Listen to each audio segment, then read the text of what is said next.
Greetings to all and welcome back to my channel, that is Commerce Classes by Ronak Sharma. In the previous lecture we have discussed about the techniques of scientific management, and today we are going to discuss evaluation of scientific management. It is important to study the advantages and disadvantages to evaluate the scientific management approach. Benefits or importance of scientific management. Scientific management is equally important to employers, workers, and the society as a whole. This technique of management believed in balanced development of all the sections of the society. देखो जो scientific management है वो equally important होती है whether it is employers, workers और society. और जो ये आपकी टेक्निक है साइंटिफिक मैनेजमेंट वो बिलीव करती है इन balanced development of all the sections of society.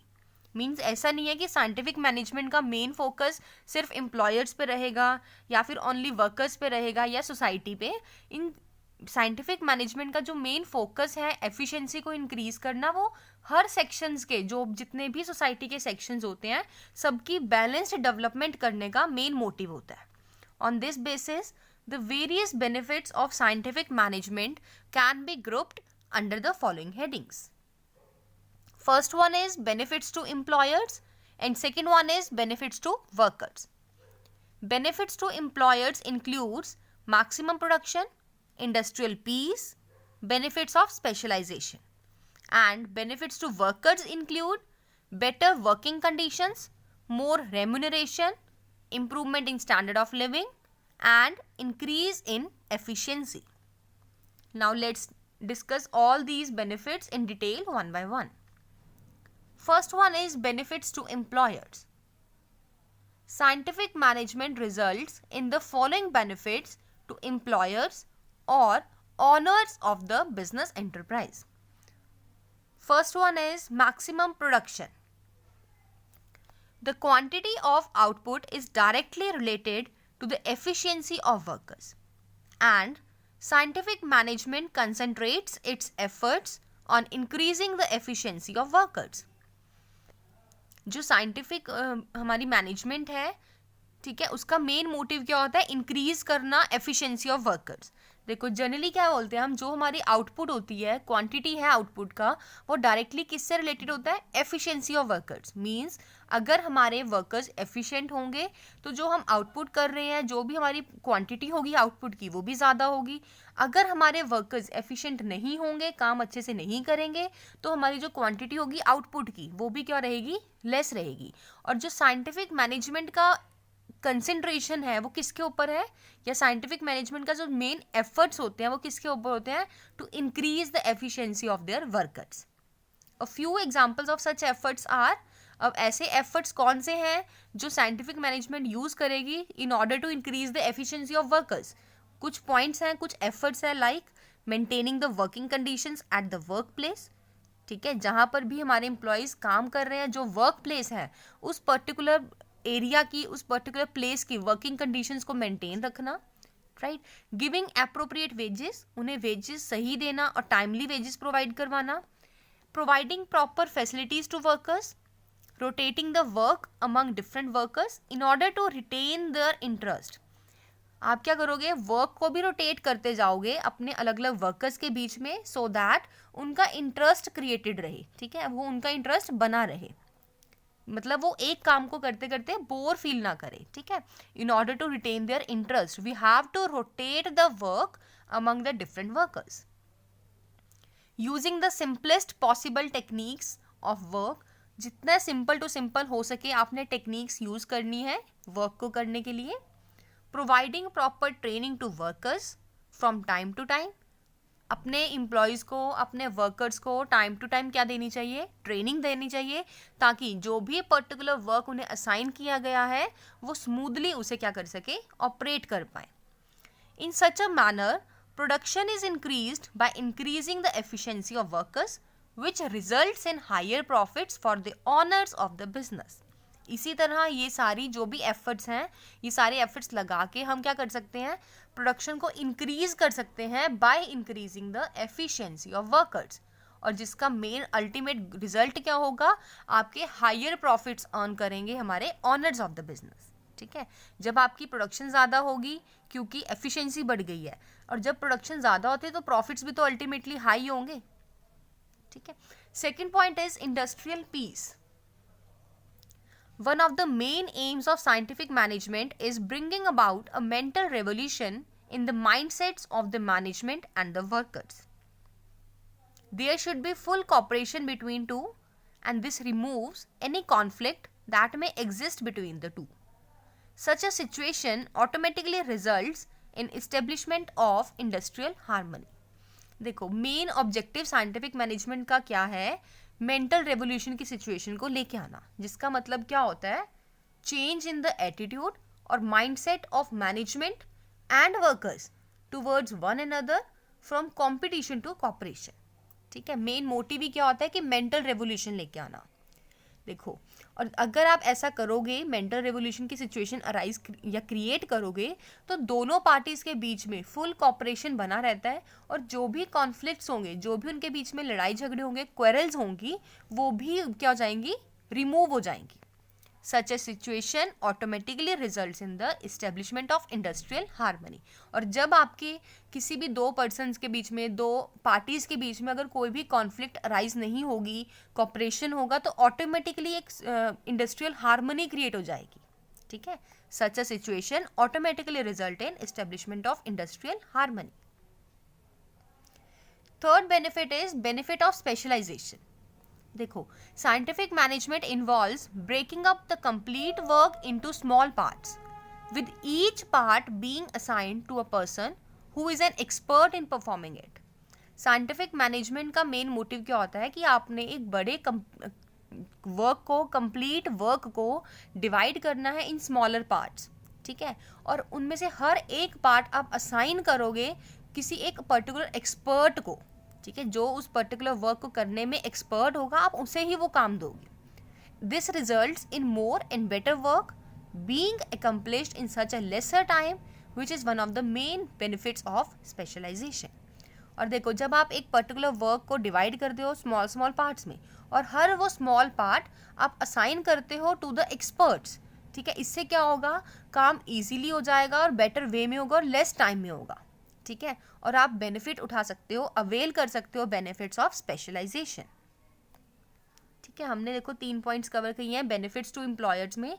First one is maximum production, second is industrial peace, and third one is benefits of specialisation. Now moving towards the benefits to workers. The adoption of system of scientific management has the following benefits to the workers. First one is better working conditions.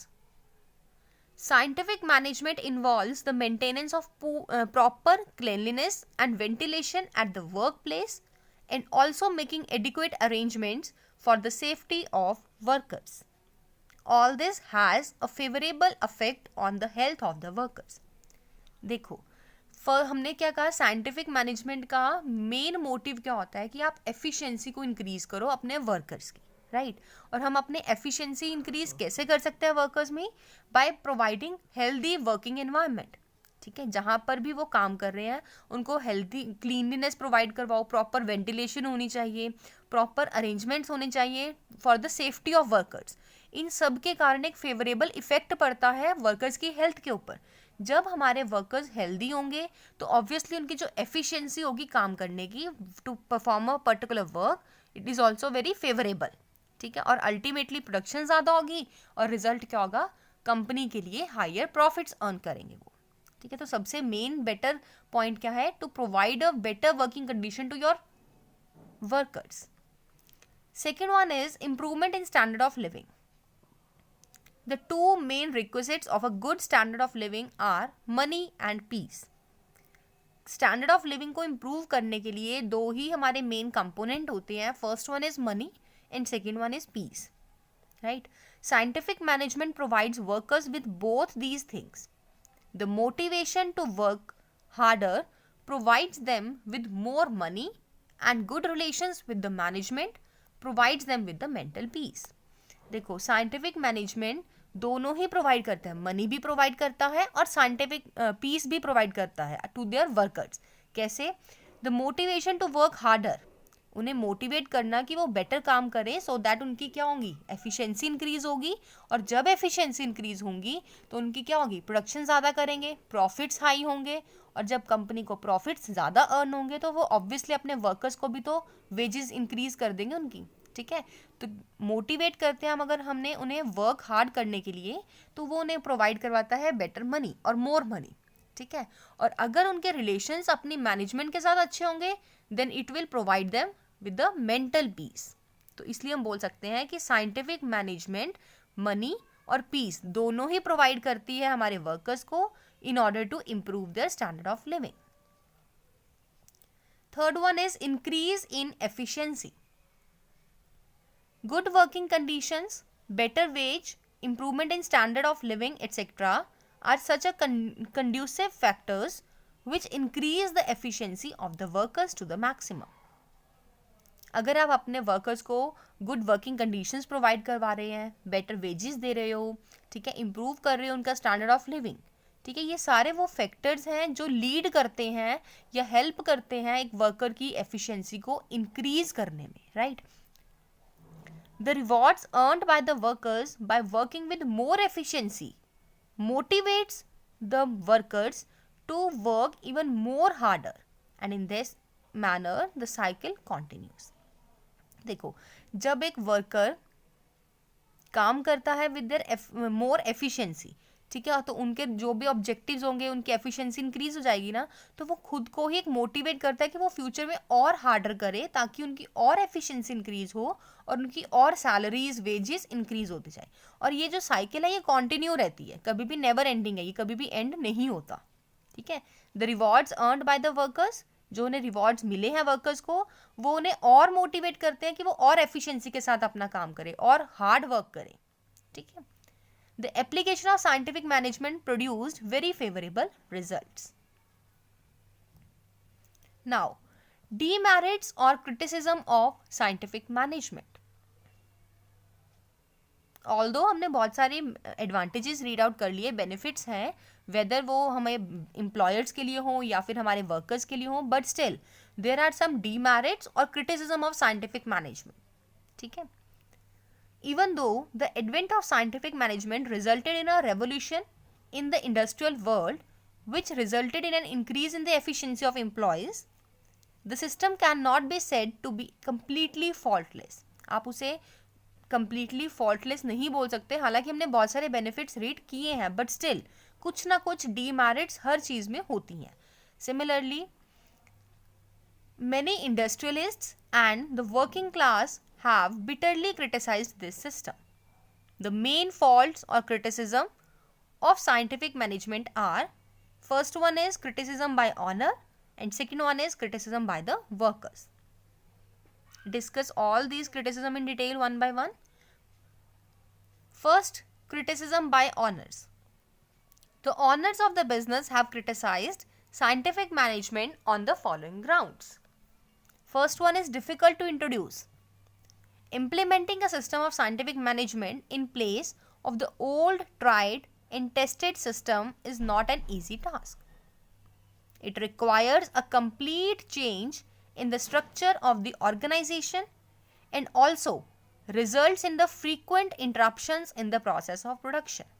देखो, हमने ये तो बोला कि scientific management benefited है हमारी organisation के लिए, but it is quite difficult to introduce this system in the organisation.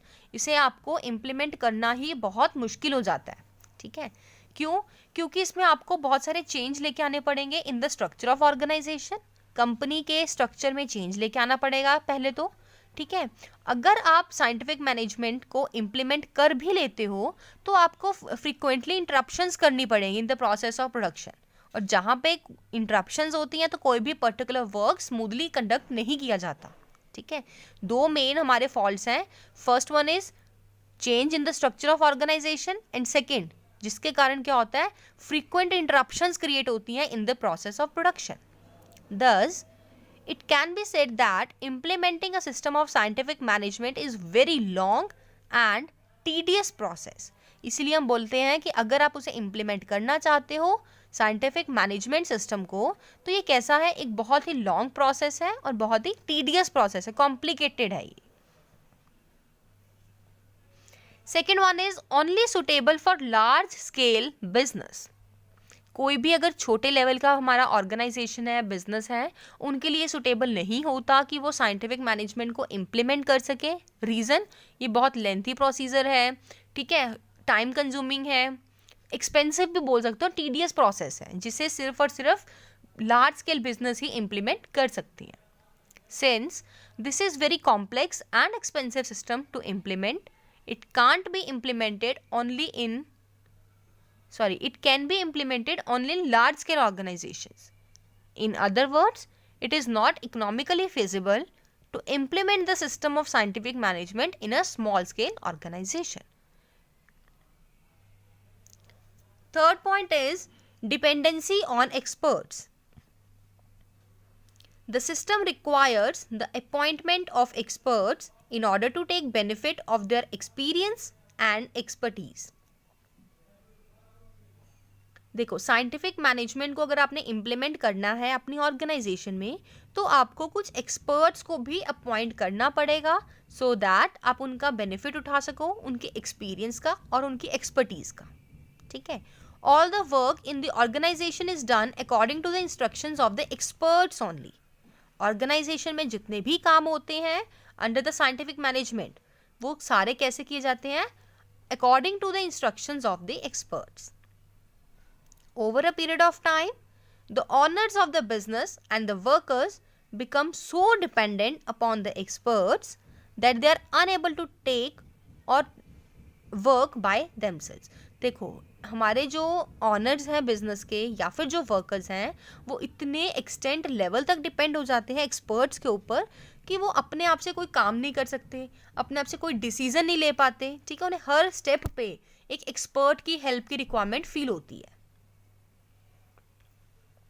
So much dependence upon experts is also dangerous for the organisation. किसी के ऊपर भी आप अगर बहुत ज़्यादा एक्सेस में डिपेंड हो जाते हैं तो वो आपके लिए हार्मफुल होता है। सिमिलरली अगर हम ऑर्गेनाइजेशन की बात करें, अगर हम बहुत ही ज़्यादा डिपेंड हो रहे हैं अपने एक्सपर्ट्स के ऊपर कि जो भी एक्सपर्ट्स कहेंगे हम ब्लाइंडली उन्हें फॉलो करेंगे, तो वो भी कहीं ना कहीं हमारे लिए डेंजरस प्रूव होता है, ठीक है। देखो, क्रिटिसिज्म बाय ऑनर्स में हमने कुछ पॉइंट्स कवर किए हैं, like difficult to introduce, only suitable for large scale business and dependency on experts. Now, moving towards the criticism by workers. अब workers क्यों criticize करते हैं? First one is fear of retrenchment. One of the aims of scientific management is to increase productivity. The implementation of scientific management system increases efficiency, which is very beneficial for the organization. However, increase in efficiency has adverse effect on the requirement of workers. देखो, workers क्यों criticise करते हैं scientific management को? क्योंकि उनके मन में एक फियर होता है ऑफ रिट्रेंचमेंट, कि उन्हें कभी भी अपने काम से निकाल दिया जा सकता है, ठीक है। देखो, साइंटिफिक मैनेजमेंट का मेन मोटिव क्या होता है कि प्रोडक्टिविटी को इंक्रीज करना bye increasing the efficiency of their workers, ठीक है। अब हालांकि एफिशिएंसी अगर इंक्रीज होगी तो वो ऑर्गेनाइजेशन के लिए तो बेनिफिशियल है, क्योंकि कम समय में ज़्यादा काम हो जाएगा, ठीक है, कम लोग ज़्यादा काम कर देंगे अगर वो एफिशिएंट है तो, ठीक है। लेकिन अगर हम वर्कर के व्यू पॉइंट से बात करें तो एफिशिएंसी इंक्रीज होना भी डेंजरस है। क्यों? क्योंकि अब उनकी ज़्यादा रिक्वायरमेंट नहीं रहेगी। देखो, पहले सपोज अगर हम बात करें, हमारी ऑर्गेनाइजेशन के वर्कर्स एफिशिएंट नहीं थे, ठीक है, वो इनएफिशिएंट थे, तो कोई पर्टिकुलर वर्क को करने के लिए 10 एम्प्लॉयज़ की रिक्वायरमेंट थी, ठीक है। लेकिन हमने उन्हें ट्रेनिंग दी, नॉलेज प्रोवाइड करवाई, तो वो एफिशिएंट बन गए। अब वो 10 पीपल जो पहले काम कर रहे थे, अब वही काम 5 लोग भी कर रहे हैं, तो जो रिमेनिंग 5 है उनकी तो जॉब चली जाएगी ना, तो they are fear of retrenchment, ठीक है। इसीलिए कहते हैं कि एफिशिएंसी को ज़्यादा इंक्रीज होना भी वर्कर्स के लिए वो एडवर्स इफेक्ट क्रिएट करती है, क्योंकि अब रिक्वायरमेंट कम हो जाएगी। There is a fall in the demand of workers, ठीक है। अब वर्कर्स की डिमांड में क्या हो जाएगा? फॉल हो जाएगा, गिरावट आ जाएगी। And they are in constant fear of losing their job, और उन्हें ये हमेशा डर रहता है कि उनकी जॉब्स चली जाएंगी। It is mainly due to this reason that workers are opposed to scientific management. और यही मेन रीज़न है कि जो हमारी कंपनी के वर्कर्स हैं वो फेवर नहीं करते, अपोज्ड होते हैं साइंटिफिक मैनेजमेंट के। Second is lack of initiative. In such a system, all the major work is allotted to experts and workers have no choice to work as per their instructions. देखो scientific management के अंदर क्या होता है, सारा का सारा जो मेन काम होता है ना वो हम एक्सपर्ट्स को सौंप देते हैं, अलॉट कर देते हैं टू वर्कर्स और अलॉट करते हैं टू एक्सपर्ट्स, और वर्कर्स को उन्हें ही फॉलो करना है जो भी एक्सपर्ट्स अपने इंस्ट्रक्शंस देंगे। मतलब वर्कर्स अपनी चॉइस से कोई काम नहीं कर सकते, ठीक है। In other words, workers are the only concern with doing what they are told and are not suppose to apply their own minds. Similarly workers को सिर्फ वही करना है जो उन्हें बोला जाएगा करने के लिए, और वो अपना माइंड यूज नहीं कर सकते, ठीक है। उन्हें ब्लाइंडली वही काम करना है जो भी उनके एग्जीक्यूटिव्स उन्हें कह रहे हैं। The lack of thinking has an adverse effect on their motivation level which further reduces their efficiency. देखो जब आपके कोई भी वर्कर्स क्या, कोई भी पर्सन अगर कोई थिंकिंग ही नहीं करेगा, कुछ भी सोचेगा नहीं, अपना माइंड यूज नहीं करेगा, तो उनका मोटिवेशन लेवल है ना जो वो इफेक्ट होगा, और जिसके कारण उनकी एफिशिएंसी अच्छी नहीं होगी, उनकी एफिशिएंसी जो है वो भी रिड्यूस हो जाएगी। तो इसीलिए हम बोल सकते हैं the lack of thinking has a adverse effect on their motivation level which further reduces their efficiency. Third one is opposition by labour unions. In a system of scientific management, each worker is paid wages according to his capabilities. ठीक है, देखो scientific management के अंदर क्या होता है, जो हम वेजेस प्रोवाइड कर रहे हैं ना हम अपने वर्कर्स को, वो किस बेसिस पे कर रहे हैं, on the basis of their capabilities, वो कितने कैपेबल है पर्टिकुलर वर्क को करने के लिए, ठीक है। Hence each person is more concerned about increasing there on efficiency and is not concerned about anybody else. तो इसीलिए जो हमारी कंपनी के जितने भी पर्सन्स हैं वो उनका सबका मेन मोटिव क्या होता है अपने ऊपर, कि वो अपनी एफिशिएंसी को कैसे इंक्रीज करे so that their wages will be more, ठीक है। उनका किसी और चीज़ के ऊपर, किसी और पर्सन के ऊपर कोई ध्यान नहीं होता, सिर्फ उनका मेन मोटिव यही होगा कि वो अपनी एफिशिएंसी को कैसे इंक्रीज कर सके so that they are enjoying more wages. As a result the power of labour union decreases as the number of their members falls. This is the main reason why labor unions oppose scientific management. देखो labour union का main role कब आता है, जब आपकी जो employees हैं उनको वेजेस अच्छे से नहीं मिल रही, तो उनका जो एक रोल होता है ना वो ज़्यादा इंक्रीज हो जाता है, ठीक है। उनके लिए वो क्या करते हैं, नेगोशिएट करते हैं। लेकिन हमारी जो ऑर्गेनाइजेशन है वो उनकी कैपेबिलिटीज़ के अकॉर्डिंग लेबर को प्रोवाइड कर रही है वेजेस, तो जो लेबर यूनियन का रोल है वो बिल्कुल ही फॉल हो गया, क्योंकि अब जो वेज की प्रॉब्लम थी वो तो सॉल्व हो गई ना, कि हमने अपनी कैपेबिलिटीज़ के अकॉर्डिंग ही उन्हें प्रोवाइड करना है। तो यही मेन रीज़न है कि हमारी जो लेबर यूनियंस होती हैं वो साइंटिफिक मैनेजमेंट के अपोज है, उनको फेवर नहीं करती। And the fourth one is exploitation of labourers. As is clear such a system increases the efficiency of labours, as a result of which they are able to earn higher wages. However, the owner increases the wages to a much lower extent as compared to the increase in efficiency. देखो हम ये बोल रहे हैं कि इस मतलब कि साइंटिफिक मैनेजमेंट जो सिस्टम है वो हेल्प करता है एफिशिएंसी को इंक्रीज करने में, किसकी, लेबरर्स की, और जिसके कारण हमारी ऑर्गेनाइजेशन के लेबर अर्न करेंगे हायर वेजेस।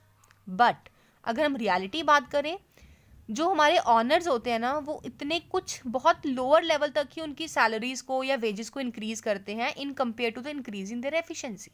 मतलब एफिशिएंसी का लेवल तो बहुत ज़्यादा बड़ा है, ठीक है, उसके कंपैरिजन में हमने वेजेस बहुत थोड़ी सी, बिल्कुल माइनर सी हमने इंक्रीज करी है। नो डाउट आप वेजेस तो ज़्यादा दे रहे हो, लेकिन जितने लेवल पे आपकी एफिशिएंसी इंक्रीज हुई है उसके कंपैरिजन में वेजेस बहुत ही कम होती हैं, ठीक है। Hence this result in exploitation of laborers as a major chunk of the higher profits due to the increase in the efficiency as retained by the owners. Fifth point is inhuman behavior.